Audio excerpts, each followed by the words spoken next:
Olá, sejam todos bem-vindos ao CDL Cast. É novo por aqui, já dá o seu like nesse vídeo, se inscreva em nosso canal e acompanhe toda a programação da Rádio TV CDL São Paulo.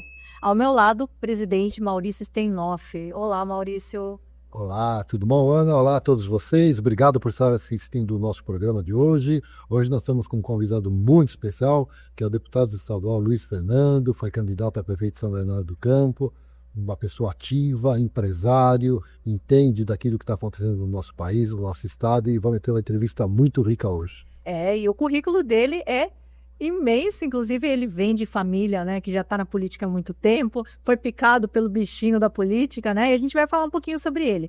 Deputado estadual em seu terceiro mandato, com uma trajetória marcada pelo compromisso com o serviço público, o esporte e o desenvolvimento social.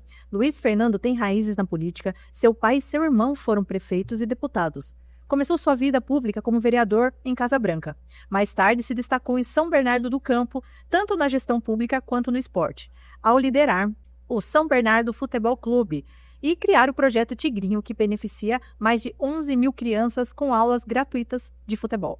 Na Alesp, além de deputado desde 2014, atuou como primeiro secretário em 2 plenos, com forte atuação em áreas como habitação, infância, cultura e esporte, direitos trabalhistas. E em 2024 foi candidato à Prefeitura de São Bernardo e obteve mais de 90 mil votos. Seja bem-vindo ao nosso podcast. Eu que agradeço a oportunidade, agradeço o convite, Maurício, para poder estar aqui. Eu que sou fã da CDL, uma entidade séria, uma entidade a serviço do dirigente, lojista, do comércio, e quero agradecer essa oportunidade, o convite, e esperamos ter um bom bate-papo com todas e todos. Com certeza. Luiz, fala um pouquinho para a gente como que o senhor avalia hoje a infraestrutura de São Paulo no que diz respeito ao apoio ao comércio e ao varejo. Olha, eu creio, e aí, Maurício, eu entendo que o Estado, como um todo, deve ao comércio, né? Nós, o Brasil é um país que eu tenho certeza, pensar totalmente errado ao desenvolvimento.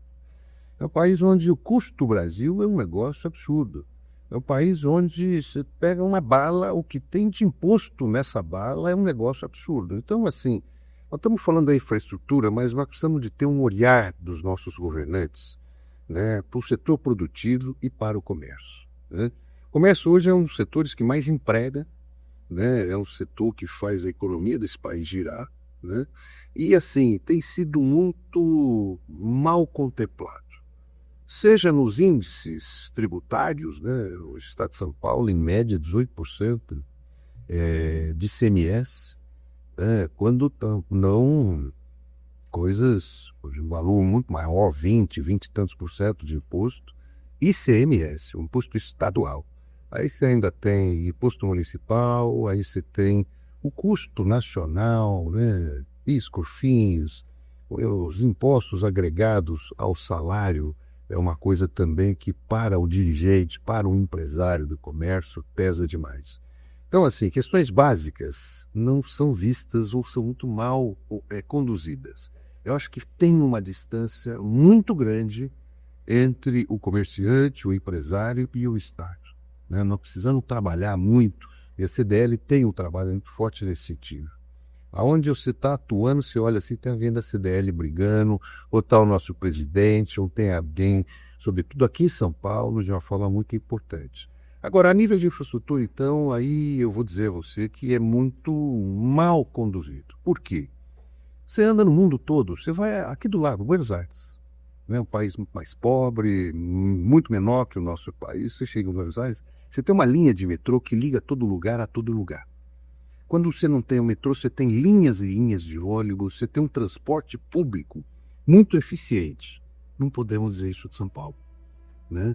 Uma linha de metrô, o metrô aqui é antigo, mas assim, São Paulo não está conectada através de metrô. Nós temos linhas paradas que estão sendo construídas ou para ser entregue há décadas e não são, né?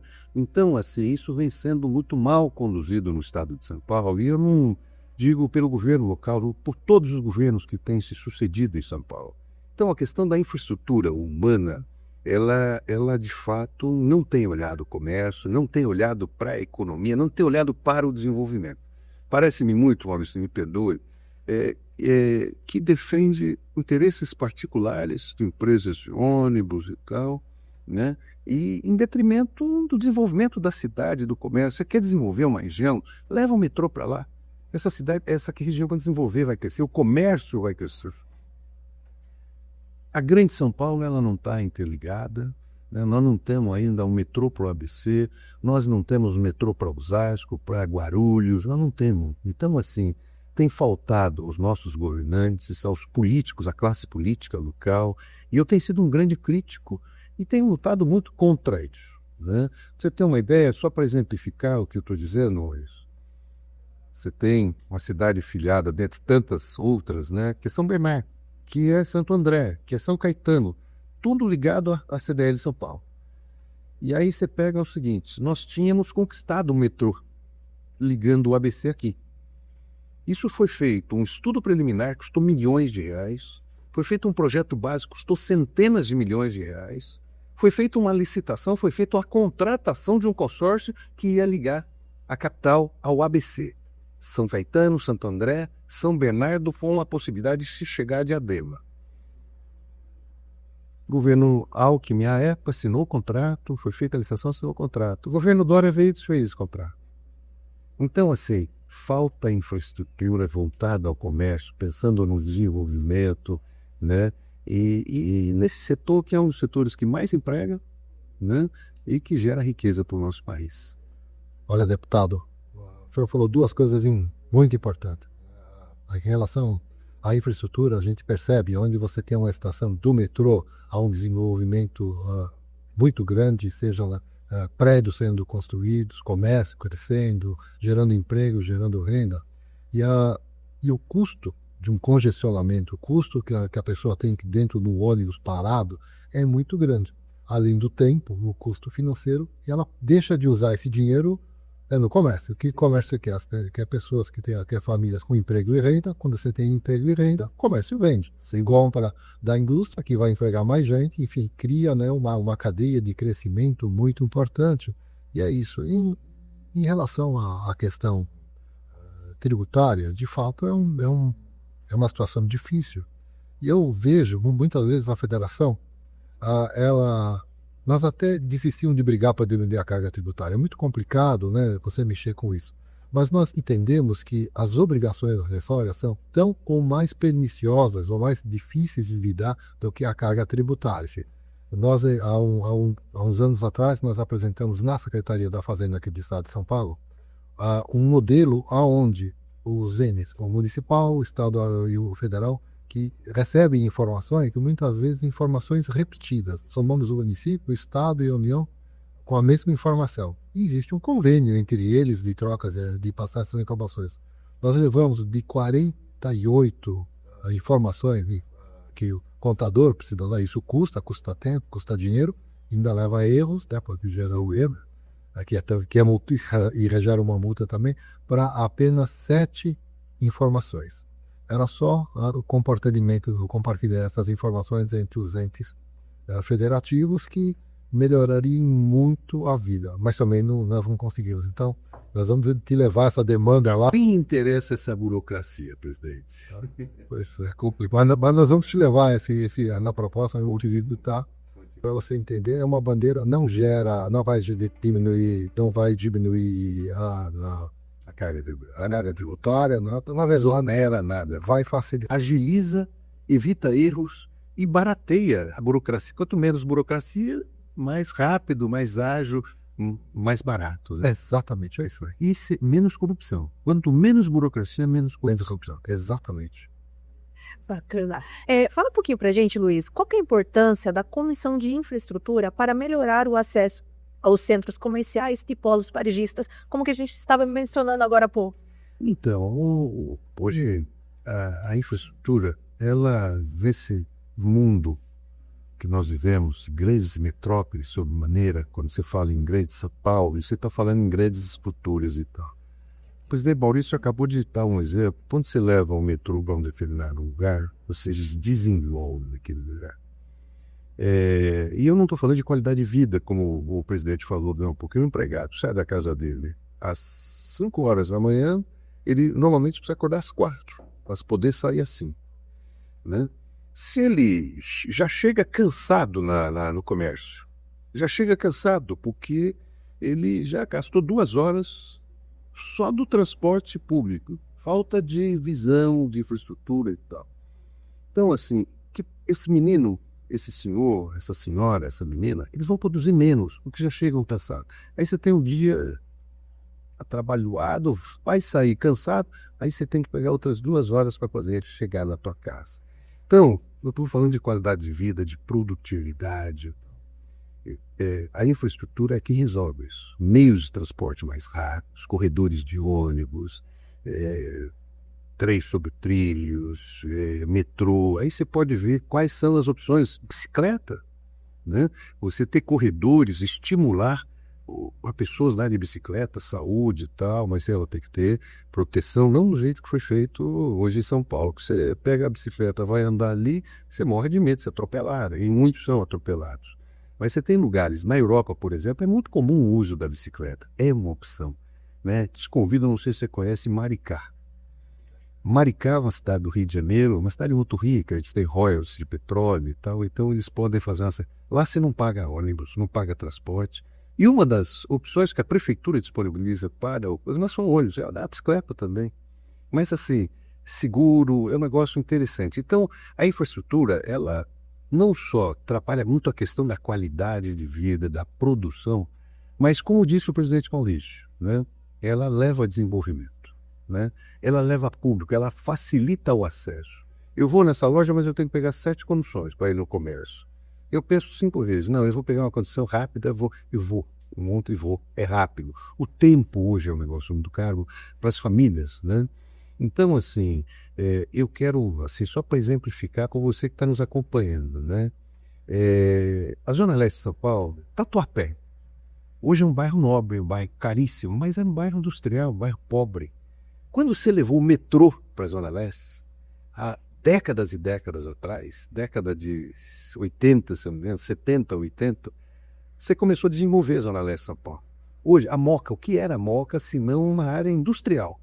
Hoje a Moca é um dos bairros nobres de São Paulo, caríssimos. E eu moro na Moca, né? Então, assim, e não é italiano. Pelo sobrenome não é italiano. Qual a tua origem? Da Bulgária. Búlgaro, então, o cara é mais chique. Tá? Mas, assim, você mesmo o desenvolvimento, quando a infraestrutura, né, hoje você não consegue pensar num grande centro sem pensar a questão da logística, e isso é infraestrutura. E a Comissão de Infraestrutura da Assembleia é quem faz todo esse debate. Desde a questão da energia, por exemplo, que nós aqui em São Paulo somos vítima de uma concessão mal feita há 30 anos atrás, uma coisa agora recente, que entregaram a distribuição da energia elétrica em São Paulo para a ES, a Eletropaulo, que era uma empresa americana, agora está na mão de uma empresa italiana, que é a Enel, e nós, o comércio fecha porque cai a energia, perde, né, quando vende comida e congelados, porque nós chegamos a ter dias, semanas sem energia elétrica. Isso é prejuízo, né? Em suma, quando você fala em infraestrutura, você fala em energia, você fala em água, você fala em obras viárias. Então, assim, a infraestrutura, você hoje não consegue abrir a tua loja se você não tiver água, se você não tiver energia, se você não tiver um transporte, né? Se você não tiver uma rede que leve o consumidor até você, né? Então, assim, é muito importante, sem dúvida nenhuma, se pensar na infraestrutura para você levar o desenvolvimento, sobretudo para o comércio.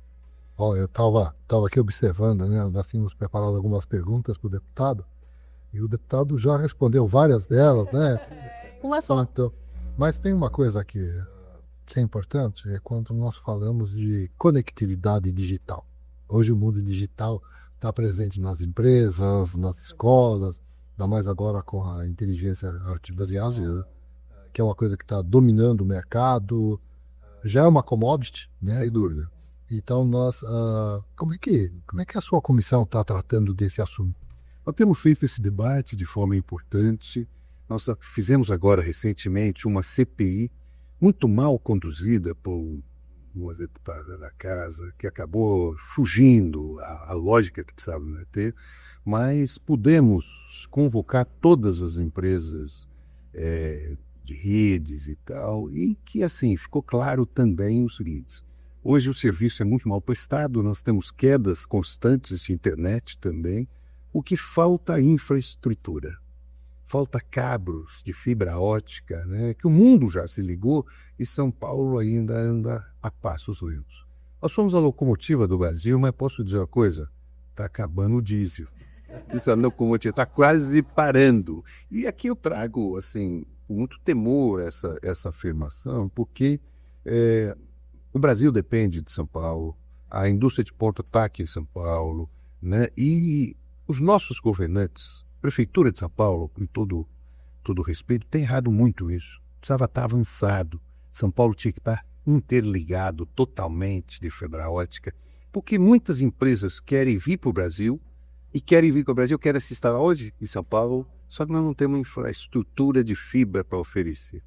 Os serviços têm sido prestados de uma forma, o cara te vende uma velocidade, a hora que você liga é outra velocidade. Então, empresas, né, que poderiam estar se instalando aqui no Brasil, grandes empresas, não o fazem porque falta investimento nessa questão. Fernando, e a Assembleia está ligada? Está ligado nisso, né? Saímos dessa CPI que acabou nem tendo parecer, porque acho que a intenção da CPI era outra e não questionar a melhora dessa prestação desse serviço. Então, assim, mas a comissão, ela vem funcionando. Eu tenho uma frente parlamentar que lancei agora recentemente, tem um mês e meio, para discutir, inclusive, a questão da precarização que vem acontecendo desse serviço. Né? Um monte de gato.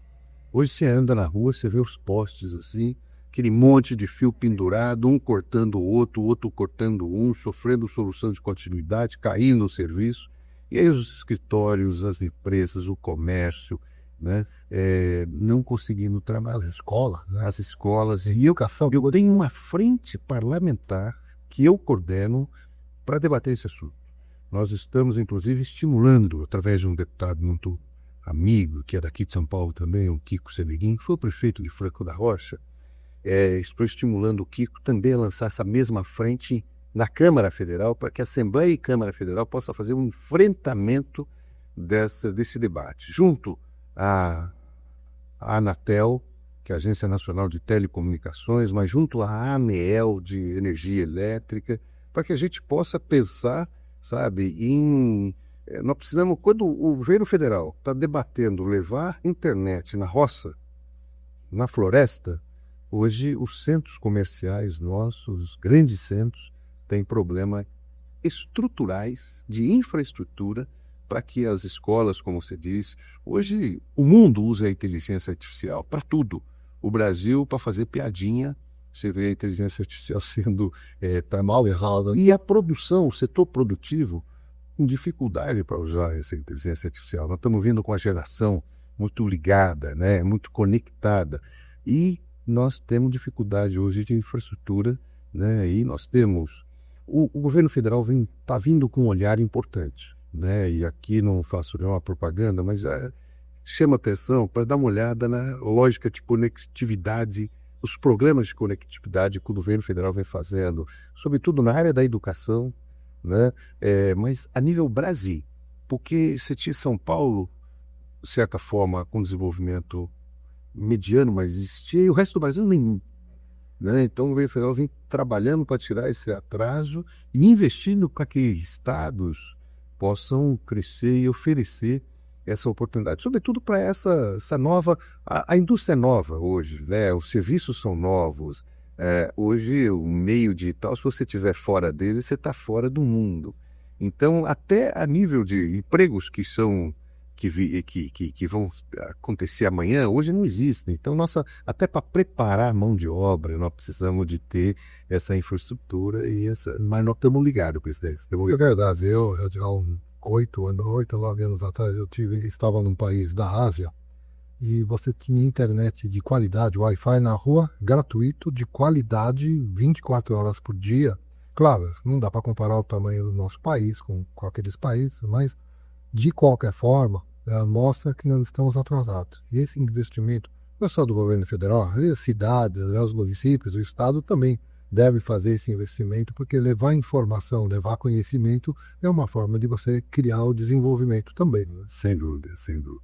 Mas posso dizer a todos que nos acompanham que assim, nós precisamos fazer muito mais. Os nossos governos, sobretudo estaduais e municipais, adianta o governo federal ter um olhar se os municípios do estado não tiverem. Por exemplo, vou dar um exemplo que foge um pouco ao nosso assunto aqui. O governo federal isentou de impostos a cesta básica, mas os estados não acompanharam. Então, a intenção era diminuir o valor da comida.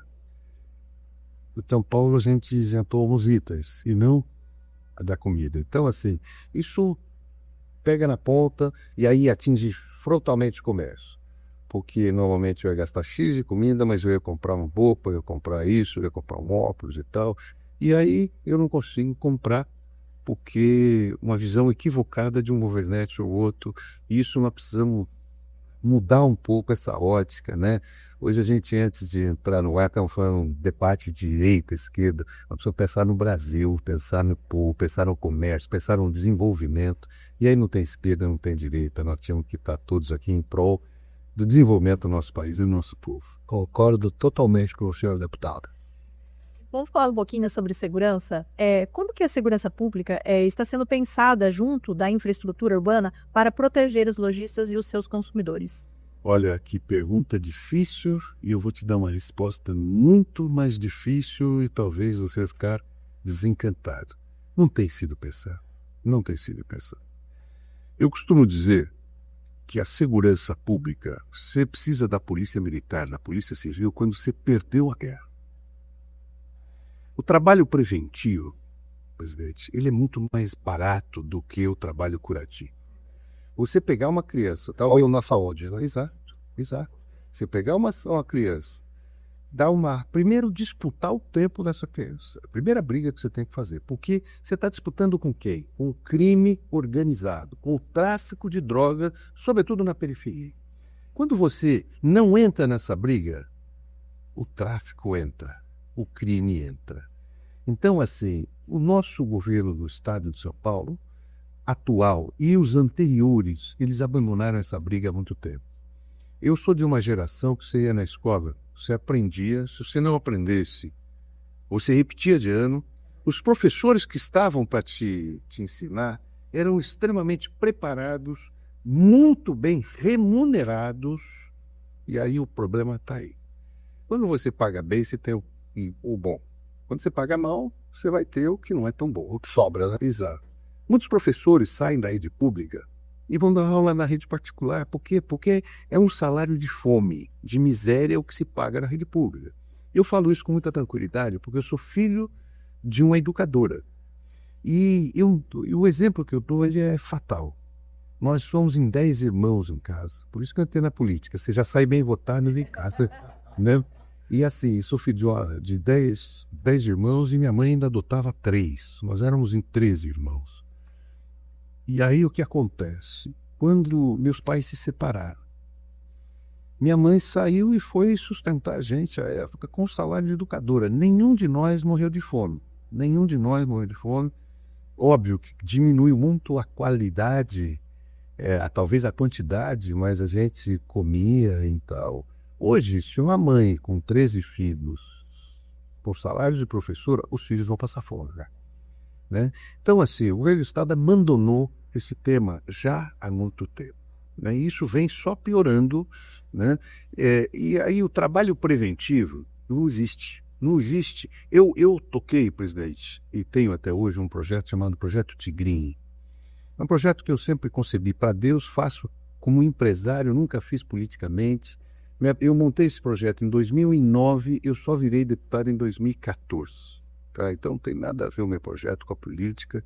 E nunca usei o meu projeto para fazer política, até porque a lógica minha é tentar devolver um pouquinho para Deus do muito que Ele sempre me deu. Então eu nunca misturei uma coisa com outra.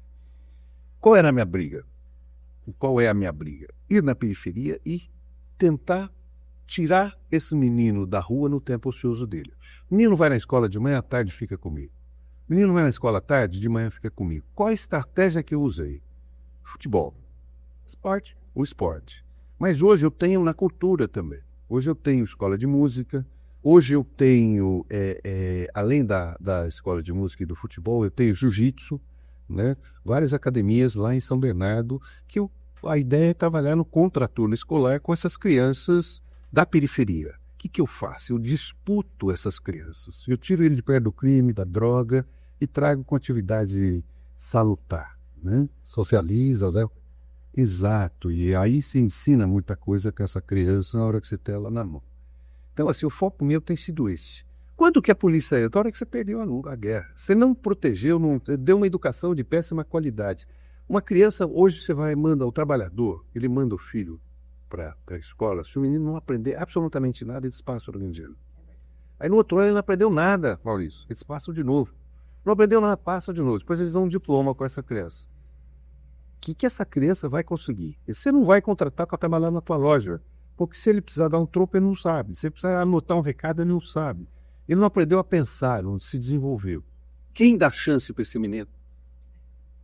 O crime.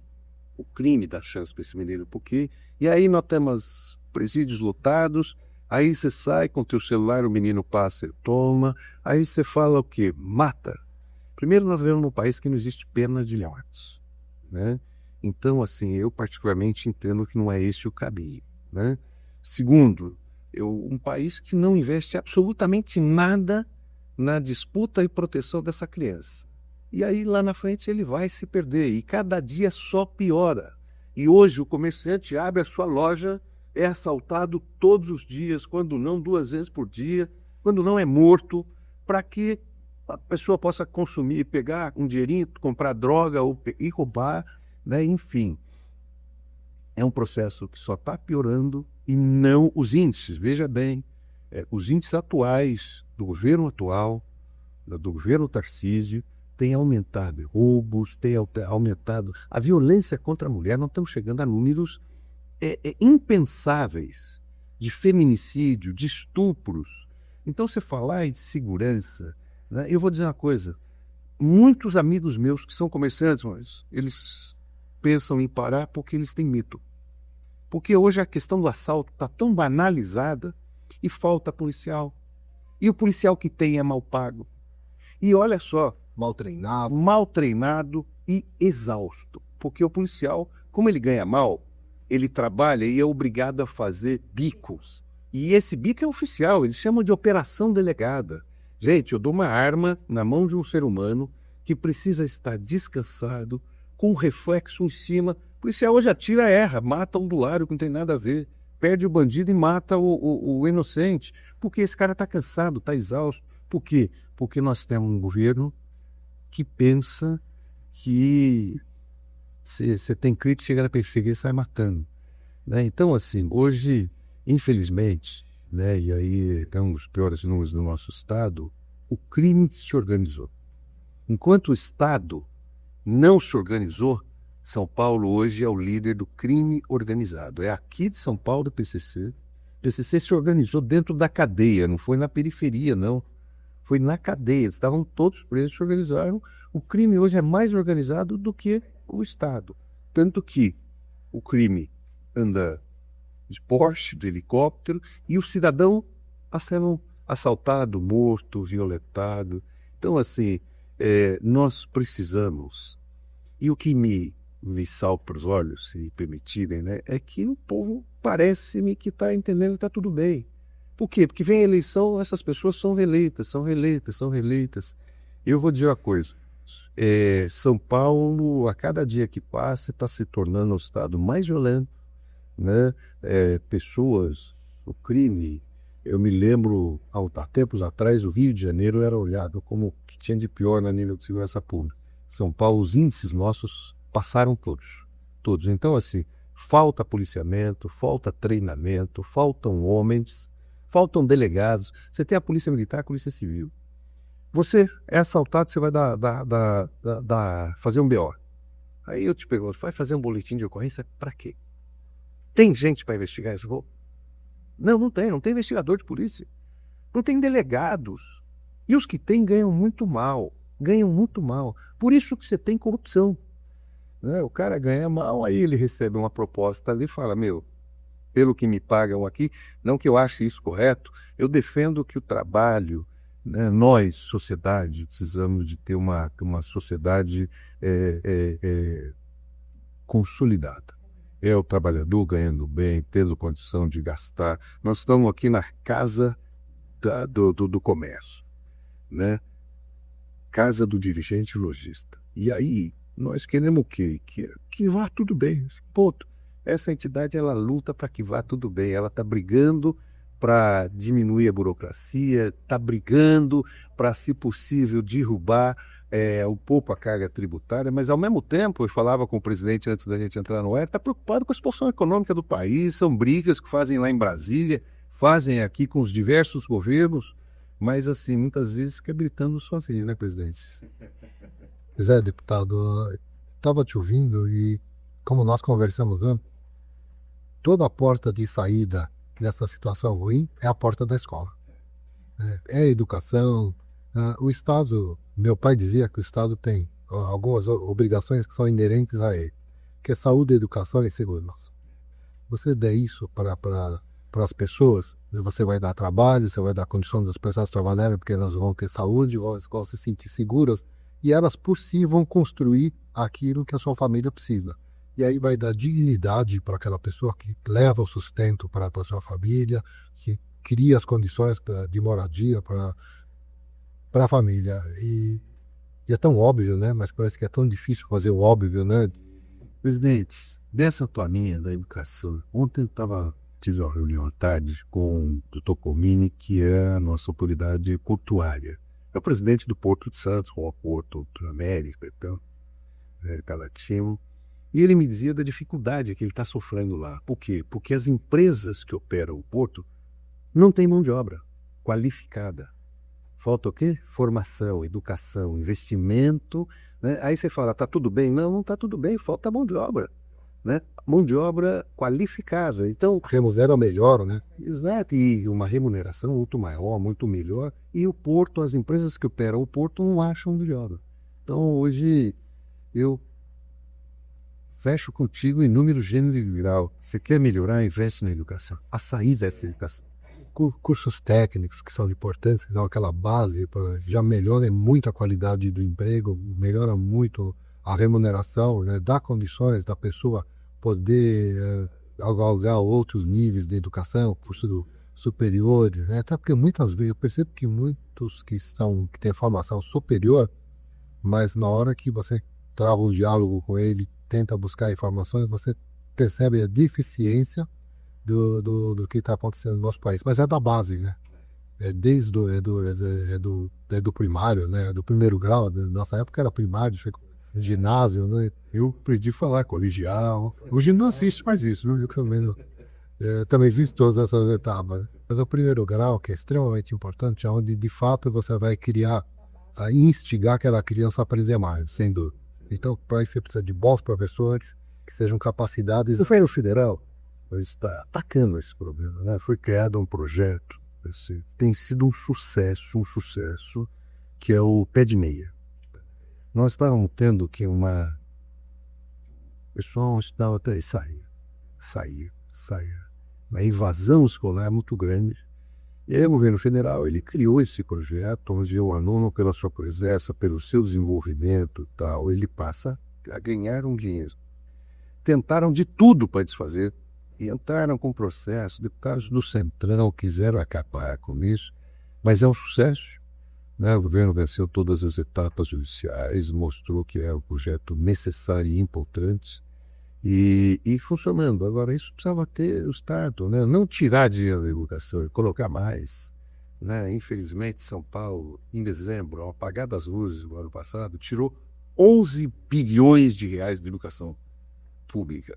Então, assim, quando a gente está aqui nesse bate-papo dizendo precisamos investir na formação do ser humano, na formação, toda a formação do ser humano, né? Aí tiram dinheiro dessa formação e aí você cai naquela tua pergunta, é a segurança. A segurança, nós estamos jogando os nossos meninos e jovens na mão do crime e o Estado está ficando em condição muito boa. Deputado, até para encerrar, né? Temos já com bastante tempo, né, conversando. Não que o senhor não mereça, mas até porque tem seu horário lá na... Mas esse bate-papo, se bobear, a gente fica sem o da certo. Mas para te encerrar, o senhor quer deixar alguma mensagem para nós empreendedores do varejo? O que é que nós podemos esperar da Alesp? No que é que nós podemos contribuir para que a gente possa ajudar? Porque eu aprendi que se nós não formos lá e não declararmos exatamente aquilo que nós acreditamos, que nós pensamos, que nós queremos, o nosso representante pode entender que nós não precisamos de nada. Né? Então, precisamos sempre ter essa conversa, sempre muito importante. Primeiro, quero te agradecer muito essa oportunidade, te agradecer. A gente não sabe ficar respondendo olhando o cabelo bonito dela, a sobrancelha e toda, não só o cabelo, né? Mas assim, eu quero, primeiro, presidente, eu vou começar pelo final, me colocar à disposição da CDL, para que, independentemente de termos outros deputados, acho que precisamos atrair os deputados para esse processo, ser uma voz de vocês ali dentro. Quero abrir o meu gabinete para ouvir todas as reclamações, para ir junto com vocês, discutir com o secretário que tivermos que discutir, seja no âmbito estadual, seja no âmbito municipal. Gostaria de ser um dos deputados da CDL e quero me colocar à disposição do comércio de forma geral em São Paulo, que é representado de verdade pela CDL. Tem outros órgãos que fazem H, mas quem representa o dirigente lojista é a CDL e eu quero me colocar à tua disposição. Segundo, eu quero dizer que tenho feito uma luta lá dentro da Assembleia para que efetivamente o governo tenha um olhar. Eu consegui algum avanço lá muito importante, muito importante.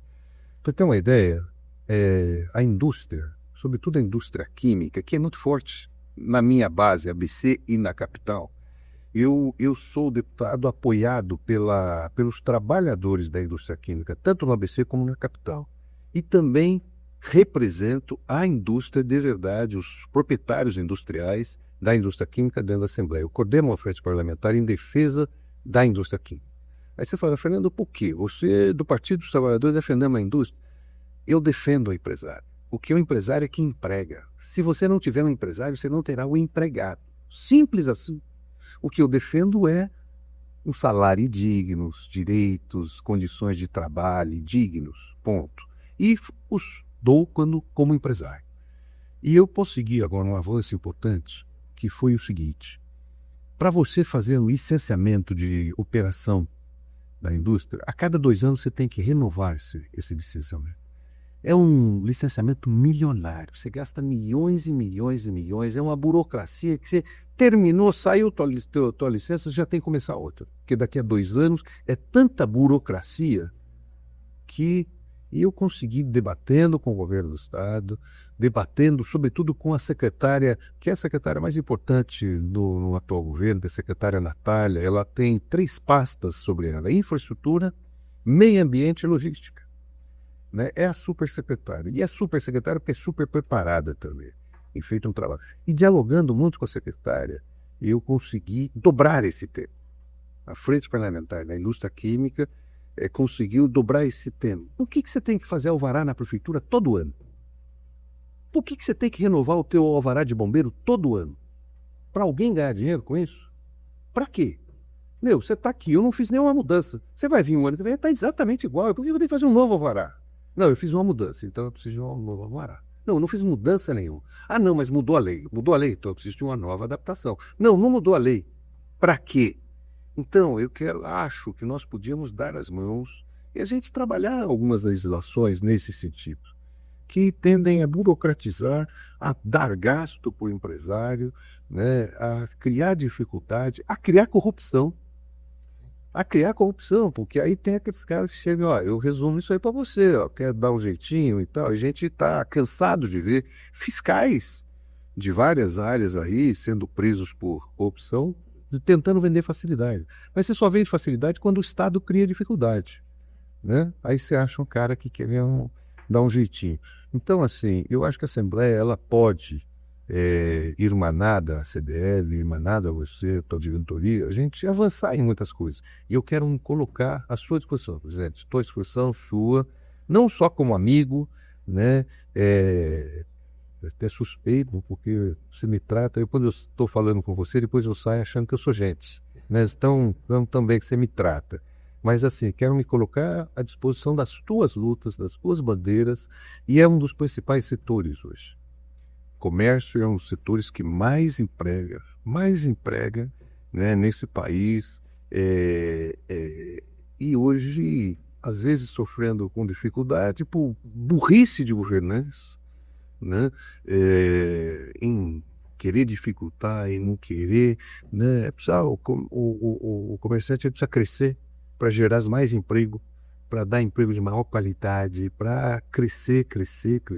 É o primeiro emprego, né? É o primeiro emprego e é a porta de entrada, né, da dignidade. Porque todo mundo, o primeiro emprego é na lojinha X, é na loja Y, eu vou no shopping, mesmo seja só no final do ano, é ali que eu vou aprender a me desenvolver e tal. Ali que eu vou ter um currículo para chegar na outra loja e falar, não, já trabalhei na loja X e Y, e aí vou fazendo, já tenho referência.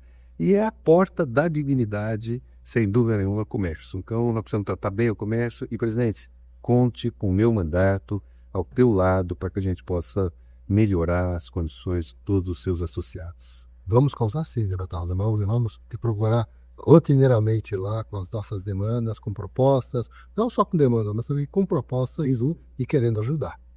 Obrigado, deputado. Juntos. E fica o nosso convite em aberto para você retornar aqui ao nosso podcast. Luiz Fernando, fala para a gente como é que as pessoas encontram as suas redes sociais, seu site, né, para que as pessoas possam entrar em contato com você. Luiz Fernando PT13. Luiz Fernando PT13 é meu Instagram, meu Facebook, minhas redes sociais.